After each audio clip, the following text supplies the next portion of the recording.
From the John DeVita Broadcast Center, welcome, ladies and gentlemen, to another broadcast of Armchair Experts with Jim Leon and Rich Massaro on the Windy City Hometown Entertainment Network and Jack FM 89.7 WRHS FM Norwich on Wednesday, February the 18th, the year of our Lord, 2015. And now, here they are, live and in person, Jim and Rich. Wow. Can I get an amen, brother? Amen, my brother. The fact that you just, before we got on here, you said you think that you remember the Four Tops standing behind the microphone singing, what was the song? When She Was My Girl. As older When gentlemen? they were older guys doing they were doing a studio thing. Oh, okay. Yeah, it was really, and it's a really great version. They sound great, and it's really fun to watch them do it. Four Tops, great Four Motown Tops. group from the 60s for Definitely. those of you young folks out Yes. there who might not be But you have to be a little culturally literate. Jim, and I don't want to get off on this topic, but I have to tell you that I do run into young people who are culturally literate in the sense that they understand a lot of the things that went on when we were young people, and that's a gratifying thing. And you know what? I mean, just taking from our generation, I mean, there's a lot of things that we appreciate from our parents' generation. Oh, definitely. Musically. Yeah. I mean, No question great about that. big band tunes. I mean, and because other that's what you things. grew up hearing. Sure. I mean, I didn't hear rock and roll at all until I was about in 8th grade. Yeah. So I didn't know. I what mean, was going on. just to give you a great example from somebody who's really kind of transcended the generations. For Valentine's Day, Dana gave me the Cheek to Cheek CD, Tony Bennett and Lady Gaga. Okay. I thought it was going to be. I thought she was going to give you a Pat Boone album or something. No, Tony Bennett and Lady Gaga. And my goodness gracious, Lady Gaga was born to sing jazz. Oh my God, what a voice! She's got a jazz singer's voice. You guys know that February the 8th of 1964 is when they closed the front doors to the Aragon Ballroom for the big band music. It was the end of an era. And the Beatles made their debut on American television the next night. The next night, that's right. I Wow. forgot about that, Jim. I'm glad you said that. Yeah, I had to laugh. I don't know if you got to see the any of the Saturday Night Live 40th anniversary special. The best introduction that anybody made of anybody on that show was Keith Richards came out. In the normal Keith Richards way that you wonder if he's, can function. But he walked out on stage and he said 50 years ago on February 9th, a British band, or 50 years ago, a British band arrived in this country and changed the world forever. But enough about the Rolling Stones. Here's Paul McCartney. I thought that was the best introduction of any of them. That's good. That's good. So, it's kind of died off the news, at least the last few days, but my gosh, last week it seems like everything was the Jackie Robinson West Little League and everything that they got into. And I know with your experience, you've had some experience with travel teams and leagues like similar to that. Mm-hmm. Well, I wanted to get into your thoughts on this, and Jim, then we'll start talking about some other stuff. Obviously, a parent or one of the coaches had to have been involved. If you're talking about kids who were legally not within the boundaries, the boundaries for Jackie Robinson Little League. But I started to think about this, Jim. When I was probably about 15, 16 years old, I played on a team that went to the Colt League State Championship. Mm-hmm. And it was a team made up of players from each of the teams in the league. There was, Norwich had 2 teams at the time. So I was there with, I was one of the players with Wally Gawalik, Chuck Sapersky, and Tommy Rule. And the other villages or towns involved were North Lake, Schiller Park, Franklin Park, Elmwood Park, Melrose Park. And I started to think to myself, how could something like this happen? And maybe somebody is to blame, but it's sort of innocent because let me give you this scenario, Jim. Say Rich Massaro, who was a lifelong Norwich resident, moved just a little bit north of Foster Avenue, Okay, so really, I'm in Oriole Park's district now. And you're now a Chicago resident. I'm a Chicago resident, but the powers that be said, geez, Rich was in minor league, little league, pony league. We know him, we know his family, they're good people. So, you know what, we're just going to let him sign up for Colt League. Nobody's going to give a darn about that. And so I'm an illegal player, but, there's some reasoning behind it, why I'm there. Well, then the all-star team gets picked, and it's not the Norwich coaches who are picking you. It's the head coach was the guy from Northlake who knows nothing about this. And the other thing is, that team happened to come together, have some good chemistry right off the bat, won, and went all the way to the state championship. Nobody knew or had any wild dreams about that even happening. Now, if somebody would have decided that they had a problem with that and wanted to push it, now we didn't win the state championship, we finished second, but had we won, that issue probably could have been pushed and we probably could have forfeited that. So who would you put at blame? I mean, I want to play with my friends, so yeah, I'm up for it. My parents, I've played with those kids all my life, so hey, they're up for it. Nobody that's running the Norwich teams has a problem with it. And then all of a sudden, this bigger thing happens, and then somebody maybe catches wind of it, they have a problem with it, they don't want to see you move forward, and they call you on it. So it could happen, not to say that it's right or that it would have been technically right. It's beyond the rules, but nobody had any nefarious types of reasoning that would have had anything nefarious in mind doing it. So it could be something that would be totally innocent in a sense. The other thing that I don't agree with is they're nailing the adults, and obviously the adults are the ones who that oversee this. Right. But it's hard for me to believe that. Let me put it this way. In the example I just gave, we played against all of the guys that were on that team that year. And so when we got together, we didn't know each other, but we knew each other by sight. So we knew we had played those guys. Now, I don't know how the Jackie Robinson team was put together, but I guess my point was, if somebody was there that was from out of left field, one of the players, somebody would have known. Okay, so I'm not saying that the players have any ability to blow I guess they could blow the whistle.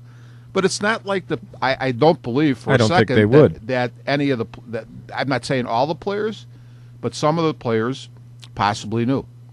So it's not like the players are totally, little lambs in this. I'm not saying they went out to cheat. The players will just go out to play.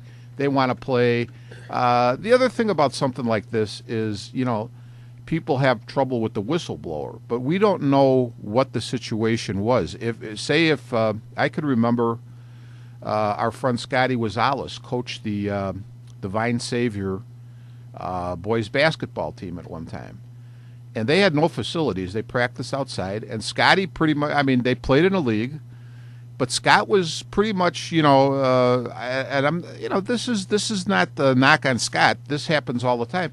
But he would grab a kid by the name of Dave Majewski, who was a Lee School kid that lived right near where Scott lived, in the Lee School section of Norwich, and they would play some games with the Vine Savior. And Dave was a good player, and they'd be in tournaments when Lee School wasn't playing. Dave would play with them. Now, there's a couple things. Nobody was going to complain about Dave because they all knew him. They played Little League with him and whatnot. But the thing about it is, when you get a situation like this, who are you burning? Somebody's not going to get some playing time because that player or players are there. So you know what? Your problem could be from in-house. I don't care if you went all the way to and won the whole Little League World Series. There's some parents who are saying, hey, my kid should be playing because these kids aren't even supposed to be here. The other issue that tripped them up in a lot of started to lead to this is social media. Uh-huh. Because you have people bragging about this on social media. Yeah. That, the one case, the kid lived in, I think it was Linwood, the way they got around it, mom's driver's license was registered at her mother's house. That can happen. But they lived in Linwood. Mm-hmm. They're having pictures and parties and putting it up on Facebook and Twitter and celebrating it on social media. Well, my understanding, Jim, is your understanding. I think the guy that is the main whistleblower here is a guy from Evergreen Park. Right.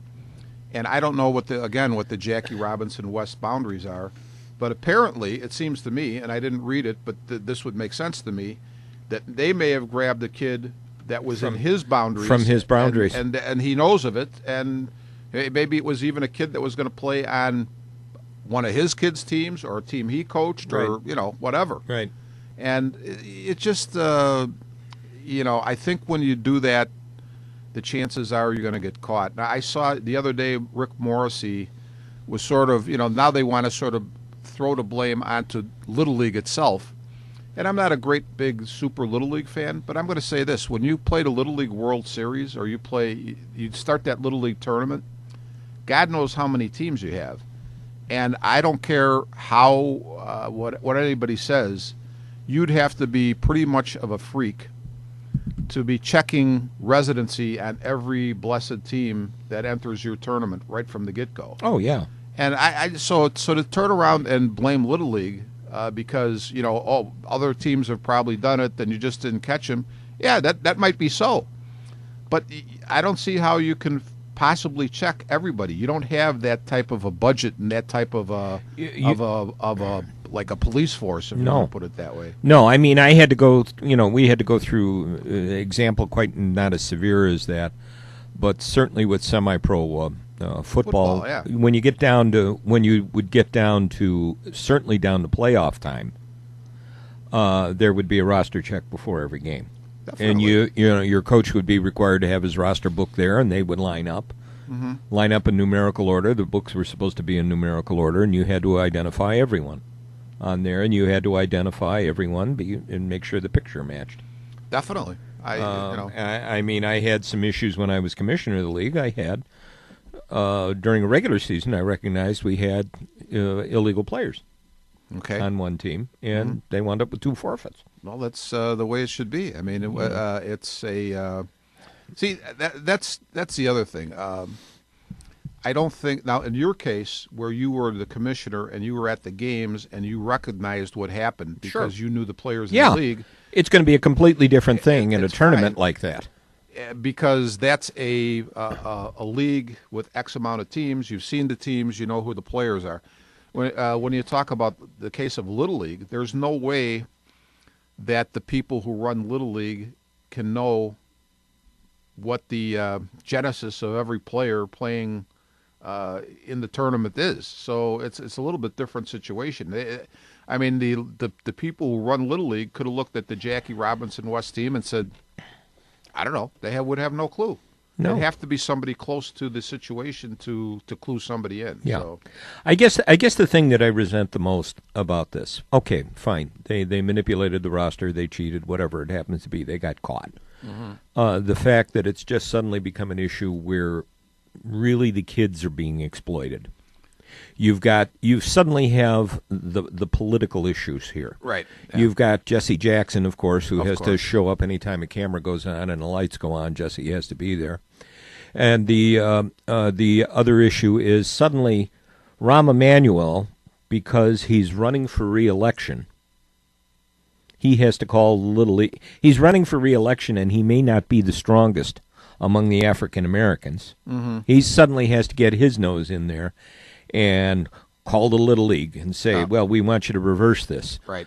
And we're going to give them rings, and they're our champions and all that. If it wasn't an election year, would Rahm be there? No, I'm not going to get into the politics of it. I'm sure you could probably. You know what? I don't know. I think that's really the issue I really resent the most. Well, the politicizing of the whole thing is. You know what? I'm going to go back to what was happening when they were playing. I certainly, my hat's off to them for going as far as they did. Yeah. But to me, great. It was. I would say this: it was way overplayed. I mean, it's a great accomplishment, but I think for me, at one point in time, when it would come to an article about them in the paper, I would just skip it because I had heard enough of it. And I don't care that they're all black. It has nothing to do with black or white. If it was a white team, I would feel the same way. A mixed team, whatever. I just think for it to become that big of a deal is probably really maybe not in the spirit of what Little League is either. No. And then I could go into the whole other issue of, what the Little League World Series has become, and this is so far beyond what I think of as Little League that it's ridiculous. And I mean they've gone through the issues before. They had the kid who was 13 or 14 or whatever it was, and they had to give back their championship. The regional champions this year down in Georgia or Alabama, Georgia, I think the Southeast regional champions were disqualified because they had too many 12-year-olds on their roster. Okay. The balance was not. They had too many 12-year-olds. Mm-hmm. What happened? The league commissioner and the coach said, we made a mistake. That's it. Yeah. We violated the rules. We made a mistake. We're sorry. The other team was given the championship or given the right to go play, and that was the end of it. You know what I find? You talk to a lot of people who say people in business or people in sports. They cheat. That's how they get on top. My feeling is, and my experience has been, that when you fudge the rules a little bit, it usually doesn't work out well for you. I remember the last year that I ran a 16-inch softball team, we ended up finishing fourth in probably the most prestigious tournament that they have during the year, the Forest Park tournament. It was a big feather. Yeah, that's always a big tournament. Yeah. Big feather in our cap. But the rules of that tournament say you don't have to submit your league roster. You can submit a totally different roster for that tournament. So we added a couple guys, which meant that a few guys that were normally guys who played in all of our leagues and in all the other tournaments we played in ended up sitting, not playing at all. And you know what? It's still a great thrill that we did that well in that tournament. But the net effect of it was it killed the rest of our season, the remainder of our season, because we had guys who were really bitter about the fact that guys who were not even basically on our team came in and played before them. So it was a huge mistake on my part. And even though it looks good on paper that you did well in a big tournament, you know what? The net effect was it basically killed our team. Mm-hmm. So, it doesn't work out always the way you think it's going to. Mm. It can leave a very sour taste. Leave a bad taste and affect you down the road. Mm-hmm. Well, I know I saw, and I'm sorry I didn't find the link to it yesterday, but I did see a tweet that the attorney that was hired by the league or Jackie Robinson West or whatever did say he had evidence that the team cheated. I was looking for some mention of it today in the Sun-Times, at least in the sports section. Well, but I didn't see it last week, and this is the proof of the pudding. Tellender did a very short, sort of bittersweet column on it, and Tellender usually sort of leans left, and I obviously would take the defense of the team, but he basically came right out and said, "Hey, the bottom line is you broke the rules, and no matter what else you want to say, you got caught, and that's it." That's right. That's right. So when a guy like Tellender, who will probably take up just about any cause that leans left of center, and I would say or anything where he doesn't understand what the Chicago Cubs are doing. Right. When he comes up pretty much out and says, "Well, guys, you just basically sort of screwed up." That's that. And like I say, I think Morrissey had a column yesterday about it. So I wanted to glance here I saw something yesterday. We were going to maybe talk about something else that's turning into that has the potential to turn into a nasty issue. What's that, Jim? The fight over Mr. Cub. Oh, geez. Yeah, that's. Apparently, there's a new will that he signed his assets to his live-in caretaker and his agent. Yeah. And they one of the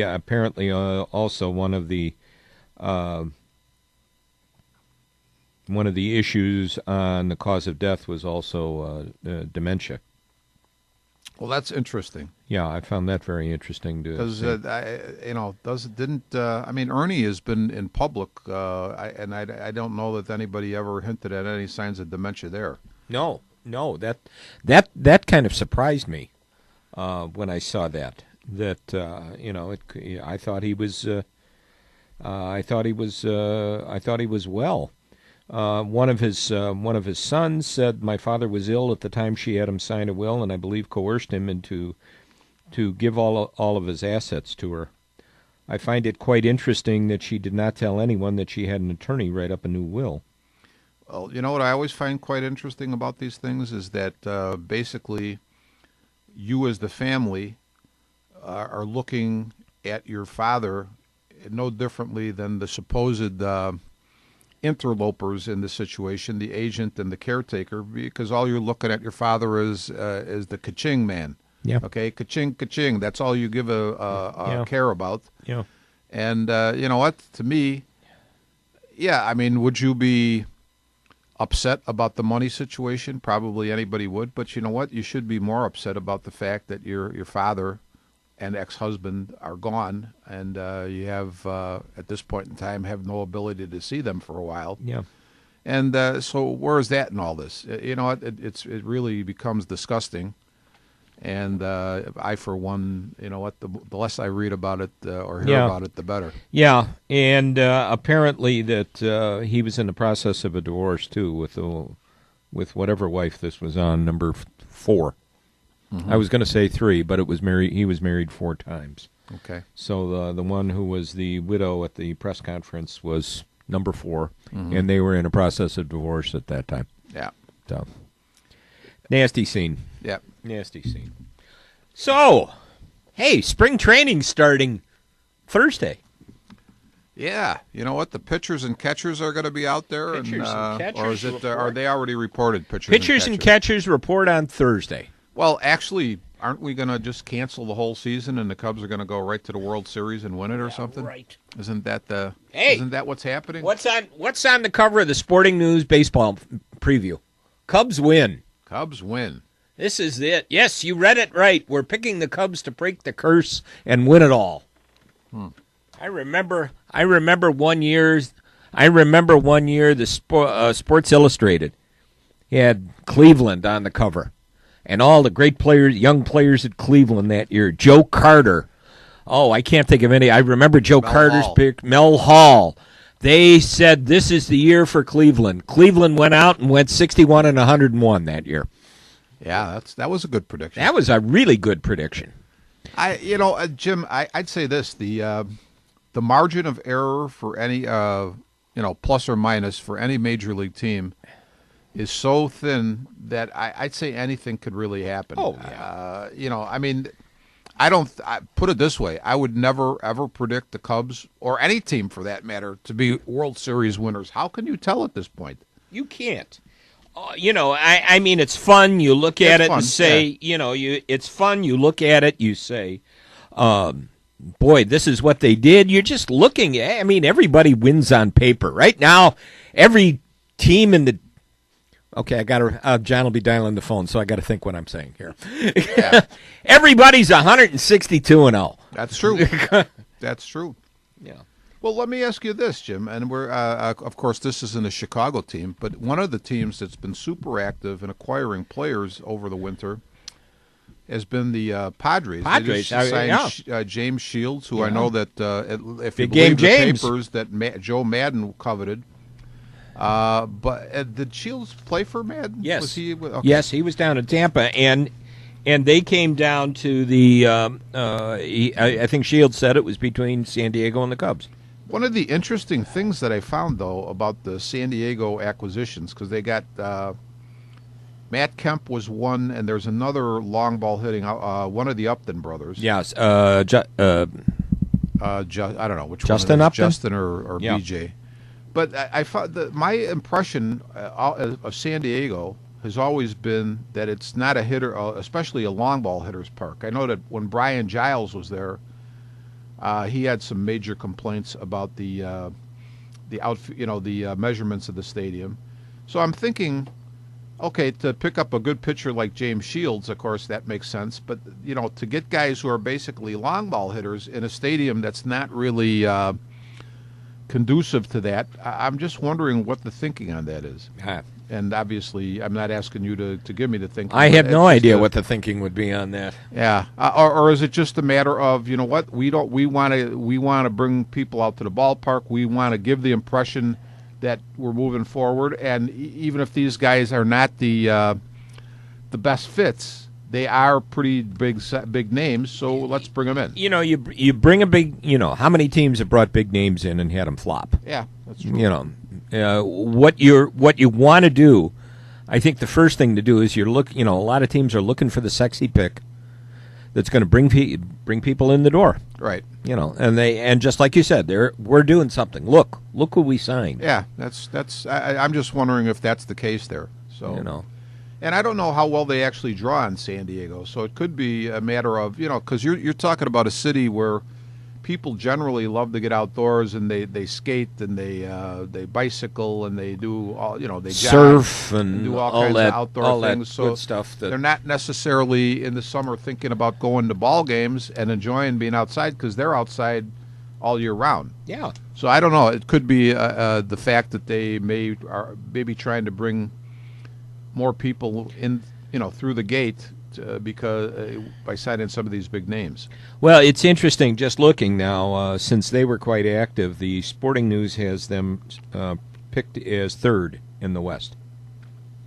What is that, out of 5 teams, is it? Third out of 5, yeah. Mm-hmm. Dodgers number 1, Giants number 2. The comment about the Giants is it's an odd number year, so it's not the Giants' turn. Okay, which is as good a guess as any. Which is as good a guess as anyone. Their world championships have come in 2010, 2012, 2014.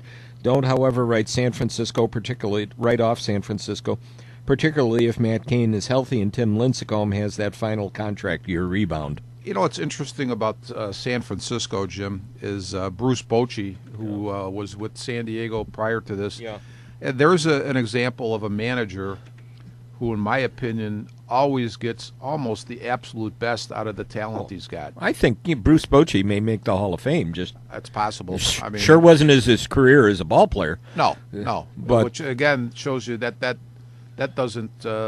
That's not a really ever a good projector of who's going to make a fine manager. See Tony La Russa as an example of that. I'll tell you what. I actually saw Tony La Russa play one of his rare major league games when he I don't remember which year it was. It had to be maybe around 75 when he was, and I think that was probably about it for him. He made the Cubs out of spring training. He scored the winning run in the game. Yeah. As a pinch runner. Yes, and that was I think the Cubs were his last stop. Pretty sure. I think they were too.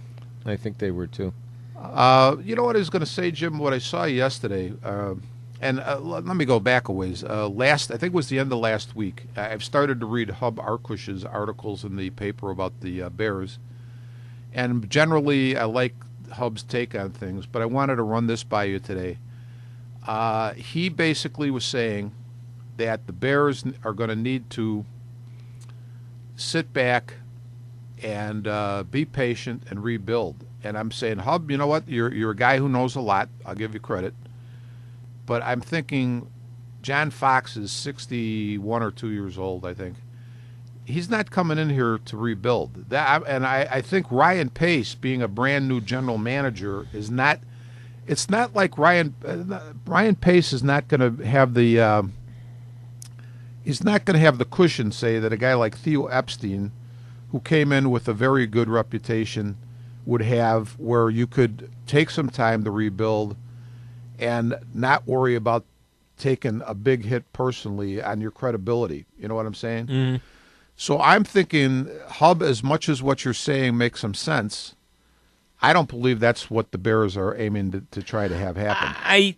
Logically, you would say this is what they need to do. Mm-hmm.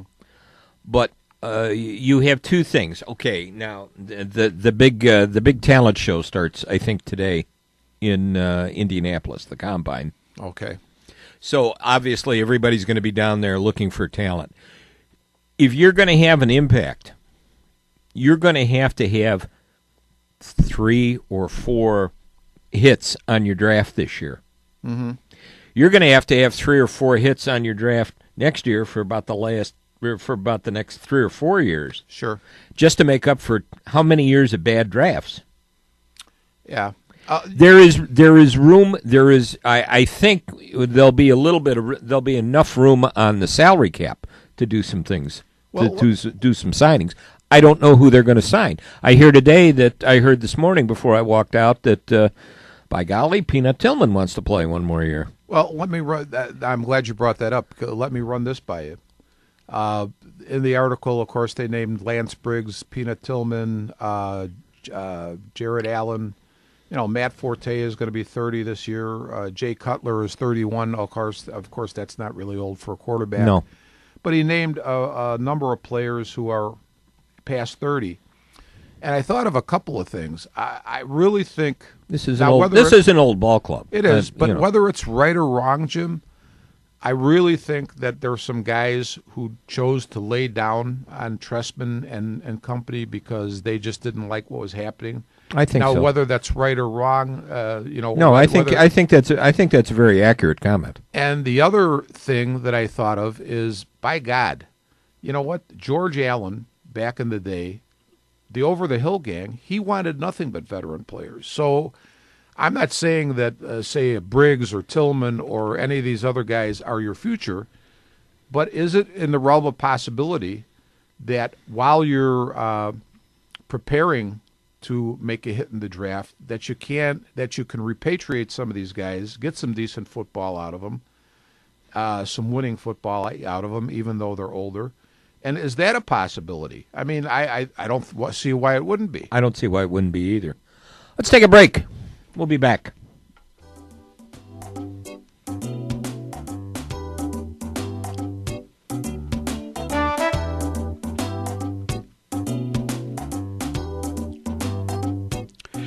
You are listening to Armchair Experts from the John DeVita Broadcast Center on Jack FM 89.7 WRHS FM Norwich and the Windy City Hometown Entertainment Network on Wednesday, February the 18th, the year of our Lord, 2015, with Jim Leon and Rich Massaro. And this is Jack FM 89.7 WRHS FM Norwich, Illinois. And now, back to Jim and Rich. Back again on the little 89. Little but mighty 89. Jim, before we forget about this, because I know you mentioned it on the air during the last basketball game, and I chimed in, but you know what? Chris Zaflik is a really great lady. She's a really nice person. Yeah. And we know that she's recovering from surgery. She's at home. Good. It's possible that Chris might, if she gets up early, she might even be listening to us. So we just want to say, Chris, we hope everything is hope you're doing good well with you, and that you're feeling well, and you're up and about soon. Hope you're doing well. We'll be looking for you at Mariano's soon. Yeah, I don't think Chris works there anymore. No, no, she no, she she didn't. got to the point where she I'll forget about that then. So shows you how much I'm paying attention. So, or how much I've been going into Mariano's. You could have been saying, you run into people all the time. They're shopping. So that's true. That could have been there, but I know she was working there, and I didn't know that. I didn't know she was gone from there. Jim, you know what? We've had. I'm embarrassed now. No, don't be embarrassed. We've had a string of deaths in the sports world, and I saw one yesterday that was interesting, and everybody that played with this guy said what a great guy he was, but he was with the Hawks for 1 year. Steve Monador. 35 years old. 35 years old. And I you know what? I had totally forgotten about Steve Monador, but I did remember after reading the article that he had some big problems with concussion. He had ended his career, and boy, oh boy, you know what? From everything that the players say, just a great guy and a guy that they enjoyed playing with. And I know a very solid player. We didn't get to see much of that in Chicago because, unfortunately, this is where he was injured and, sort of like you say, sort of ended his career. But in addition to Steve Monador, we've seen Billy Casper, Charlie Sifford, Kel Nagel, Dave Bergman, Ernie Banks, and all of those guys in the past couple of weeks ago. Yeah. And I think I might even be missing somebody, but I can't remember who it was. Well, the others, with the exception of Monador, were up in years, so you start to reach a point and say these guys will leave us. But definitely. Monador, I think my first thought with Monador was when I read that, I thought, oh my God, I hope this is not some self-inflicted thing that he did to himself simply as a result of CTE. Don't ask me. I can never remember what it stands for, but the repetitive brain injuries. But it's sad. Yes, it is. It's sad, and that was he was a good player in his day, a good steady player, and unfortunately, we just didn't get a chance to see a lot of that in Chicago. No, that's for sure. Let's see. We got off on football. What else do we want to talk about on football? Well, I would say this. And by the way, Michael Jordan turns 52 today. Wow, 52. Doesn't that make you feel old? Yeah, that does actually make me feel old. Football-wise, I know yesterday, and I'm trying to think who the columnist was, but it doesn't make it. It might have been Patrick Findlay or somebody like that. Did have a nice article about John Fox and his turnaround of the defenses when he was in charge at Carolina and Denver, and just some of the really good draft picks that those organizations made to get good defensive players deep into the draft, and guys who have been starters or made All-Pro, and not necessarily always first-round picks. So, yeah. Adam Johns' article. Adam Johns, okay. One of the many Chicago. Boy, I tell you, the Bears have more the Bears have more writers than any other team in well, you know what? I mean, no matter what, this is I guess when we get right down to it, this is a football town. I suppose. Yeah, I guess. And it'll always be. I mean, the one part here with the Panthers, Fox inherited the 31st ranked defense in total yards and turned it into the number 2 after 1 year. Mm-hmm. With the Broncos, he turned the league's worst defense of 2010 into the second-ranked unit of 2012. Well, I think the last time we talked, Jim, on air, one of the articles that I had read, they had asked Fox whether they were going to go with a 3-4 or 4-3, and his comment, and obviously I'm paraphrasing, was, you know what, I mean, we've played them both. It's going to really depend on the personnel, and they're not all that much different anyway. And so, we're going to, sort everything out, and whatever we come up with is what we're going to come up with. Whatever, favors us or seems to be the best fit is what we're going to do, which I think is a great attitude, because I know one of the articles that I read, they started talking about some of the young linebackers and where they might fit and how they could be utilized. And I think it's in that particular article, whoever wrote it was making some great points, because I think when you get guys who are good athletes like Christian Jones, John, who's our guy there, Bostic, throw a guy like Shea McClellan who can do a variety of things. I think if you take advantage of what those guys can do and you play to their strengths, I think those guys can be more effective players for you. Yeah. And I think that's what a guy like Fox will do. He'll say, well, you know what, Shea McClellan, you might have your hand on the ground a couple plays, and then you might be up in the middle, plays, or on the outside. And you might see a whole different type of player than what we've seen. Yeah. Yeah, and it's interesting. I'm looking at, actually in Adam John's column, he had some of the top prospects that are going to be available in the college football draft. I saw a couple of them this year, Benedict McKinney, a linebacker out of Michigan State, and Trey Waynes, cornerback of Michigan State. Really outstanding cornerback. Yeah, when I read this article, I thought of you, because I know that you've seen Michigan State play, and you follow them because that's Dana's alma mater. Mm-hmm. And I didn't know if you'd seen those particular guys play. Trey Waynes is really outstanding talent at the corner. The interesting thing about football, Jim, and any sport, it's not just football, is that all of the numbers, how many times you could bench X amount of weight, how fast you can run a 40, and whatever other things they put these guys through, are not always the greatest predictors of how good of a football player you are. Mm-hmm. And I think where teams start to make mistakes is when they get hung up and they say, "Oh, did you see that guy? He ran a 4.4 40." Well, yeah, but could he catch the ball? Could he hold on to the ball? Could he do anything? Yeah, could he catch? Yeah. Yeah, I mean, there's these little measurements that they use, but I guess, you hate to use the old tried and true word, but what about his intangibles? Well, here's another thing, Jim. When was the last time you saw a guy or let's say a receiver, run a straight out 40? Yeah, you don't. I mean, doesn't happen. No, you don't. So I mean, you may get in a situation where you see about the only time you'll do it is somehow if he gets past the guy who's on him, and maybe then he just takes off down the field. That happens. But that might have been a zigzag, back and forth, a sideline turn, and the guy bit, and he's past him. Well, my kids were always lectured by me about these little, I don't know what you want to call them, subtleties of the game. But my dad, when he would do it with me, he would do it more subtly. He'd say, "Well, you know what? I want you to read this article in Sport Magazine about Raymond Berry." And I'd read the article, and of course, it would point out all of the defects, if you want to put them that way, in Raymond Berry, the athlete. But what a great receiver Raymond Berry was because of his work ethic and the way he ran routes and his, him and Unitas working together. And he would let me figure it out for himself. I'm more of a lecturer and say, I'm not going to let you figure it out on your own. I'm going to tell you this is what you're supposed to be looking at.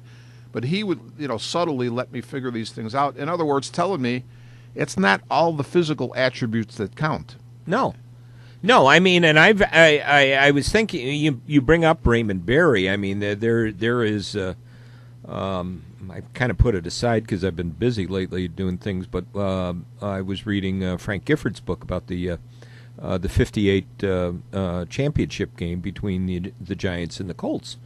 And he talks about Raymond Berry in there, how Raymond Berry couldn't see, was too small, but the work ethic. Right.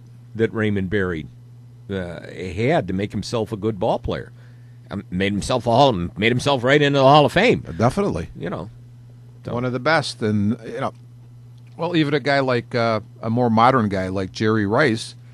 I mean, I'm not saying Jerry Rice wasn't fast, but he wasn't what would they call a burner, but he could catch. I mean, he caught the ball. He ran great patterns, caught the ball, and he could run with the ball after he caught it. So. I'll never forget, again, when we were probably teenagers, at the end of his career, Alex Hawkins, who had a long career with the Colts, and I think he ended up finishing off with possibly the Falcons. And at the end of the year, he's a 10-plus year veteran and is playing special teams with the Colts, and he's being timed doing like 5.1 in the 40. Now, this is a guy who's a wide receiver, technically, and a special teams guy, and they look at him and they say, "You run a 5.1 40. How are you the first guy down there making a tackle on special teams?" And his basic wisecrack remark was, "Well, you got to know how to do it." And there's something to that. I mean, you know what? It's not like they're, if you're a 4.4 40 guy and you're running down under special teams and you don't know how to avoid a guy who's trying to block you, and you don't know how to get past whatever they're throwing at you, what good is your 4.4 doing? Your 4.4 isn't going to do you anything. Definitely. Yeah, no. Just seeing if there's anything coming up here on Twitter that might be sports related. Hi, sports related. Happy Punchki Day. Did you see? That's right. Today is Punchki Day. That's right. It's Punchki Day. Tomorrow is Ash Wednesday. My gosh. Jim, did you see in the NBA All-Star Game, which I seriously avoid watching, but I did read the article, that they had a first. Pau and Marc Gasol tipped off against each other. Mm-hmm. And I want to say, I thought it might be the first time that brothers had actually participated in the game, too. I think I had heard that, too. This was the first time you had brothers in the game on certainly. And both of them starting, so that was kind of cool. I'm not particularly fond of All-Star games. No, baseball is the only one where they seem to play baseball. Jim, everything else is I don't know what they're playing. I mean, look at the NHL All-Star game this year. What were there, 25 goals scored? 29 goals or whatever it was. I don't even remember what the score was, but it was ridiculous. I mean, Jim, you've nailed it. You've hit it on the head. You're saying something I've said for years. The only true all-star game that is actually played like the actual game that it's representing is baseball.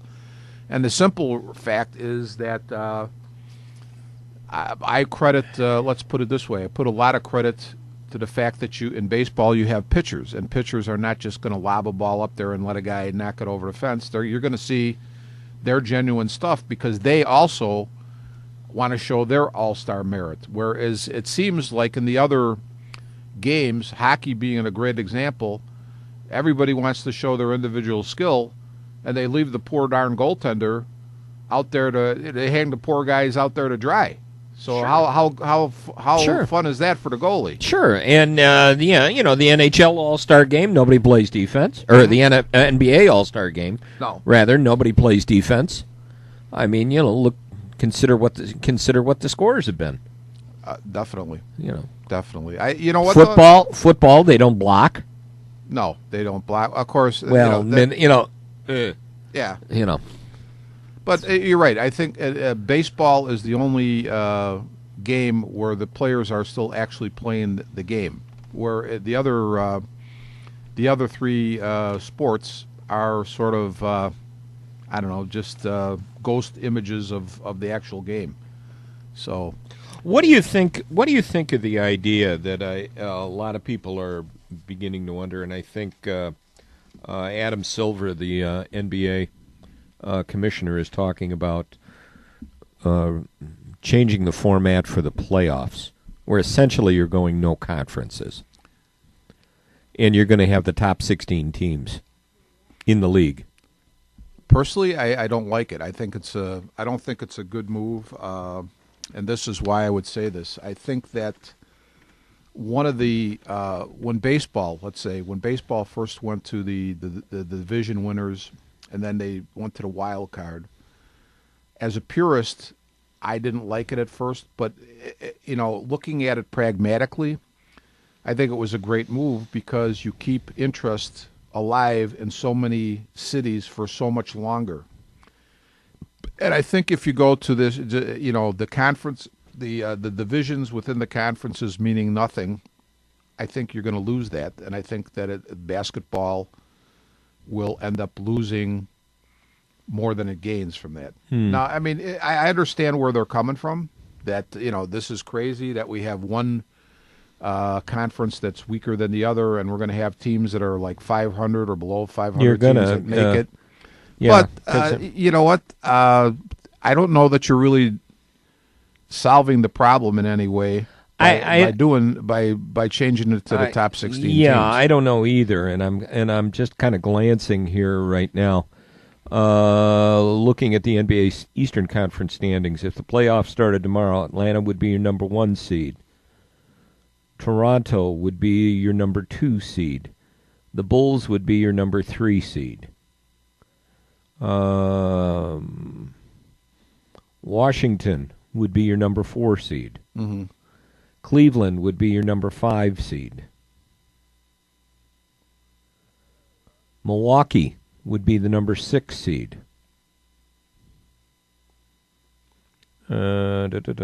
Charlotte with a 22-30 record would be the number 7 seed. Mm-hmm. And I don't know if they do this, but maybe Miami. I don't know, depending on it. Yeah, Miami is also 22-30. I guess they'd be your number 8 seed. So you would have no team. You would only have one team from the Atlantic. Yeah, the Atlantic. I mean, the Atlantic Division is pretty much god awful. You got Brooklyn who's 21-31, Boston who's 20-31, Philadelphia who's 12-41, and the Knicks 10-43. How's that rebuilding plan working, Phil? Yeah, well, did you see too that they just waived the Amari Stoudemire, yeah.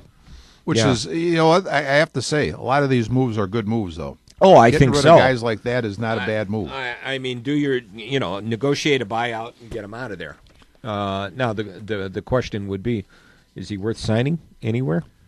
Somebody will probably pick him Somebody will pick him up. You know what? For guys like that, I mean, those guys are tremendous talents with sketchy backgrounds, so to speak, in terms of. And I'm not saying that Amari Stoudemire, as far as I know, he's never been a gangster. He's never been in trouble, but it doesn't seem like his talent really translates into helping the team that he's with. Yeah.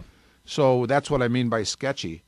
But addition by. I'm a big fan of addition by subtraction. It obviously was there was not any sort of animosity in parting, at least based on the article. His contract was set to expire at the end of the year, so basically they just negotiated the rest of his contract, and once he clears waivers, he can sign. You know, Jim, going back to your point though of Adam Silver's idea, what I hate is trying to. That smacks to me what I would call of trying to legislate fairness. I don't think it's something that you can do. I think it always ends up it doesn't work out ever the way you think it's going to work out. And I always go back to going back into the day when baseball strictly had an American League champion and National League champion, and the year that the Indians won 110, 111 games. Back in 1954. And the Yankees won 105 games and finished second. You won 105 games and you didn't even go anywhere. Yeah, okay? You went home. So, what did the Yankees do? They reloaded, came back, and then they knocked off 5 straight championships, Right. Yeah. World Series championships. Yeah. But, I mean, it's such a... I mean, I don't know. Maybe I'm using incorrect words, but it's such a crybaby solution. Okay, the rules are what they are. The divisions are set up the way they are. Live with it. Okay. What's driving it?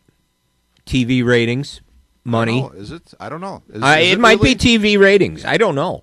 I mean, you want to put if you get down to your premier event at the end of the league, your playoffs, which go on for 2 months. Mm-hmm. You want a good product out there, and if you got a team that's, dozen games under 500 playing in the playoffs, yeah, okay, 8 does beat 1 every so often. Yeah. So maybe it does happen. Just, I was going to say again about Stoudemire, obviously there was no hard feelings. I mean, the comment in the paper from Stoudemire is, I will be forever grateful for the opportunity to contribute positively on the court and in the community. Once a Nick, always a Nick. So that's at least a nice comment as he leaves town. Well, you know what? Bringing up basketball and this new idea by Adam Silver just reminded me of the other big name that passed that I totally forgot to mention was Dean Smith. And okay, yeah. Let's talk about that because I just saw another name in here that was kind of interesting.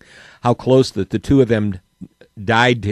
Jerry Tarkanian. Jerry Tarkanian, and you have Dean Smith, who did everything by the books, and Jerry Tarkanian, who did nothing by the books. Yeah. And both are in the college. Both are in the Basketball Hall of Fame. And I think rightfully so because I think there's more than one way to skin a cat, and a lot of the.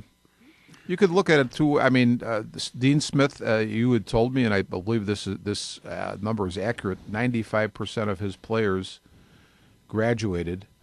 Tarkanian, who knows what his record was on that. But at the same time, you could also say he gave a lot of guys opportunities to at least be in college and have the opportunity to get an education. Oh yeah, no question about it. So no question about it. You know what? I'll tell you what. I am, again, I'll go back to what we said, talking about the Jackie Robinson West Little League thing. I don't think that if you play fast and loose that you're necessarily always going to finish on top. Dean Smith is a good example of a guy who didn't play fast and loose and finished on top plenty of times. Jerry Tarkanian, I think they won the national championship once. He had a few teams that looked really good that were upset by. I know that one year I can't. Duke beat him. Duke beat him. But I think there was another year where Indiana. I think Indiana beat him too. Yeah. And I remember Bobby Knight saying that he totally turned the tables there because everybody thought that Indiana would slow the game down. And they didn't. And his reckoning was really. It's interesting the way a coach views it as opposed to the way a fan or the press views it, because his comment on that just hit me right between the eyes. He said, "We thought that UNLV was such an outstanding defensive team that we would be giving them a leg up by slowing the game down. We'd be playing into their hands. So we decided to speed the game up because we thought that's the way we would have the advantage." And it was that particular year, yes, I do remember that comment. Mm-hmm. And a lot of UNLV's offense was triggered by the way their defense. And Knight played it right that year. It's also interesting talking about Dean Smith and the perception of Dean Smith. After he passed, Dan Bernstein of The Score wrote his daily article about what the perception of Dean Smith was from a Duke standpoint. Oh, from a Duke student standpoint at that point. Oh, this is the devil incarnate. He does this, he does that. Mike Krzyzewski, there's somebody who's pure. Of course, now you find out that Krzyzewski is a first class. I can't say the word. John will be dialing the priest. I can't say the word. But but here is someone who Dean Smith, who did everything by the book, promoted all the proper, gave kids a break. I mean, a great example, and I wish I could remember the ball player. It was one of Smith's ball players, never a big star, got through 4 years, got his letter, got his degree, maybe played a little bit of pro ball, but got into business, has a good job. His son was playing basketball, and he said the kid was a little bit down on himself and down on the way things are going. And he called Coach Smith, and he said, "Would you talk to him? Could you call my son and talk to him? I think just kind of give him a little boost." He said, "I think it'll mean a lot if it comes from you, if he hears you call him and take the time out." And he said it was obvious that one of the first things Coach asked him was, "How's your grades?" Sure. That would be Dean Smith. That would be Dean Smith. "How's your grades?" Yeah. Most importantly. Yeah. Well, the interesting thing about this whole thing, when you talk about, and I'm not, I'm not an anti Mike Krzyzewski guy. No, I think nor he's am I either. A great coach. Great coach. Great. But one of the interesting things, and I just reread Toughness by Jay Billis, who played for Krzyzewski. So obviously Mike Krzyzewski's mentioned a lot in that book, and in of course in very positive terms. But I found then I've read most of Dean Smith's book, A Coach's Life, just recently. And the interesting thing about the two of those guys is Dean Smith would never tell a player that you're going to. He says, "I would never tell somebody that you're going to be our main guy. You're going to be our main scorer or whatever. I'm not telling anybody that. All I'm going to tell you is you're going to come, you're going to be a member of the North Carolina basketball team, and you're going to get a great education, and we'll give you a good shot at playing. If you deserve the playing time, you'll get it." Never promising anything to anybody, and just going with that. That was his credo. Now, the one thing I found interesting in reading Billis's book over again was that when Jay Billis was recruited by Duke, people were telling him, Krzyzewski is going to play you as a center, and that's really not going to be your strong suit. So Billis had asked Krzyzewski about that, and Krzyzewski said, "I'll tell you what, Jay, your first year you are going to play center because that's where we're going to need you." Well, it ended up in 4 years, Billis played center almost exclusively. Yeah. And I'm not saying Krzyzewski was lying or fudging the truth, because all of us realize that as things play out down the road, they may not always go according to plan. But I found it an interesting contrast, because where the one coach promised you nothing, okay, so you were a blank page, your future at North Carolina was an open book. The other coach did speak to what you were going to do. And then, obviously Jay Billis had a good experience there, but other people might say, "Hey, I didn't like that. The coach told me this was going to happen, and it didn't happen. Okay, so that wasn't Billis's experience, but other people might say something different about that type of a promise, and then what eventually happened. So I found that to be an interesting contrast in the two coaches. I heard something, just going back to college ball and that, I had heard something interesting yesterday, and it took me by surprise when I heard it. Maybe over the weekend I heard something about that. There's some talk to eliminate the one and dones, about going back to freshmen being ineligible. There's some conferences that apparently have that on the table. I know that, again, in reading Smith's book, he is a big proponent, or was a big proponent, of freshmen not being eligible, because he just felt that he wanted these young people, to get the college experience and not have an automatic situation where if you're a good player, the media is after you, or the pressure is on you. He wanted. The other thing he liked is that you recruit 3 or 4 players a year. They play freshman ball, but the rest of the freshman team was filled out by people who just tried out for the team that were students at the school. Mm-hmm. And Smith liked that because he wanted his players to be part of the student body, not to be separate. So he wanted them to have those relationships with guys who were not going to be their teammates for all 4 years. Mm-hmm. He wanted them to appreciate that other students on campus that may not have the ability that you have, but were good players, good enough to make the freshman team. He wanted his players to have those relationships, and I think that's to me that's the way it should be. That's the way it should be. It should not only just be it should just not only be about basketball, but it's going to actually have to be about learning to grow up, right, and be a part of life. And that's something that's missing, and you can see it with the way some of these players are when they come out of school. Definitely. You can see it the way some of the players are when they go into school. Yeah, well, no doubt about it. So. Well, so are we at the end of our time? Well, we're here? even past that. Okay. John's giving me the look like I don't know. John's got moolah to make after this, so he's okay. So it's basically going. All right, you're done. Get out of here. Yeah. All right, we had fun again today. Hope John, you enjoyed thanks it. for everything. John, the doctor of the dials.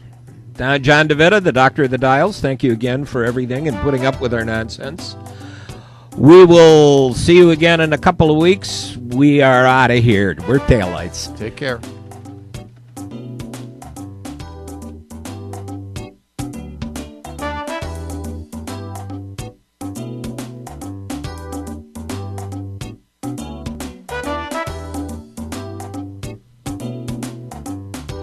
You have been listening to Armchair Experts from the John DeVita Broadcast Center on Wednesday, February the 18th on Jack FM 89.7 WRHS FM Norwich and the Windy City Hometown Entertainment Network with the sports announcers Jim Leon and Rich Massaro. This broadcast was directed by John DeVita. Our audio engineer is James Rohde. Radio station manager for WRHS FM Norwich is Kevin Zeflick. And the executive producer of Windy City Hometown Entertainment Network is Mr. John Shikanda. This broadcast was pre-recorded on Tuesday, February the 17th. Until next time, please be safe and thanks for listening.